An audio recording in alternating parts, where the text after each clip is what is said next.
మా ప్రియతమ నేత వైఎస్ రాజశేఖర రెడ్డి గారు రైతులకు, కార్మికులకు, శ్రామికులకు, బడుగు బలహీన వర్గాల ఆశాజ్యోతి. ఈ రాష్ట్రంలో ప్రతి పేదవాడి గుండెల్లో నిలిచిపోయినటువంటి వ్యక్తి శ్రీ వైఎస్ రాజశేఖర రెడ్డి గారి 76వ జయంతి సందర్భంగా ఈరోజు వినుకొండ పట్టణంలో కాంగ్రెస్ పార్టీ నాయకులు, కార్యకర్తలు అందరూ కూడా పెద్ద ఎత్తున పాల్గొని ఈరోజు వినుకొండలో ఉన్నటువంటి గవర్నమెంట్ హాస్పిటల్లో ఇక్కడ ఉన్నటువంటి రోగులకు,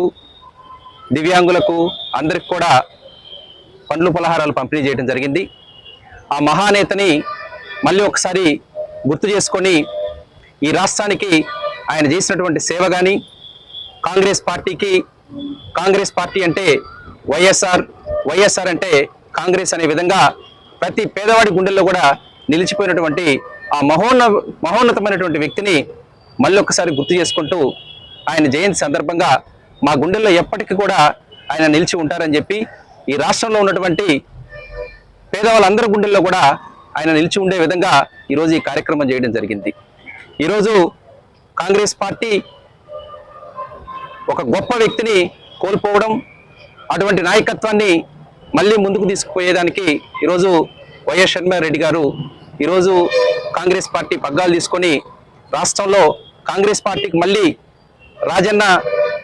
కళని సాకారం చేయాలని, రాహుల్ గాంధీ గారిని ప్రధానమంత్రిని చేయాలని చెప్పి ఈరోజు ఆమె ఒక దీక్ష పూనుకున్నారు. దానిలో భాగమై ఈరోజు వినుకొండలో అన్ని వర్గాలు కూడా కలిసి కాంగ్రెస్ పార్టీకి మళ్ళీ పూర్వవైభవం తీసుకురావాలని చెప్పి మేమందరం కూడా దానిలో భాగంగానే మా ప్రీతమ నేతని ఈరోజు మళ్ళీ గుర్తు చేసుకోవాలని చెప్పి ఈరోజు ఈ కార్యక్రమం చేయడం జరిగింది. కాంగ్రెస్ పార్టీకి రాజశేఖర రెడ్డి గారు చేసినటువంటి సేవ, ఆయన కళ, పేదల పట్ల, రైతుల పట్ల ఆయనకున్నటువంటి తపన, మళ్ళీ అదే స్ఫూర్తిని శ్రీ వైఎస్ షర్మిలారెడ్డి గారు కొనసాగించే విధంగా ఈరోజు రాష్ట్రంలో కాంగ్రెస్ పార్టీని బలోపేతం చేయడానికి ఆమెతో అడుగులో అడుగై మేమందరం కూడా ముందుకు సాగాలని చెప్పి నిర్ణయించుకున్నాము. ఈరోజు రాజశేఖర రెడ్డి గారి జయంతి సందర్భంగా మేమందరం కూడా ఆయనకి ఘన నివాళులు అర్పించుకుంటూ జోహార్ వైఎస్ఆర్, జోహార్ వైఎస్ఆర్, జోహార్ వైఎస్ఆర్, జోహార్ వైఎస్ఆర్.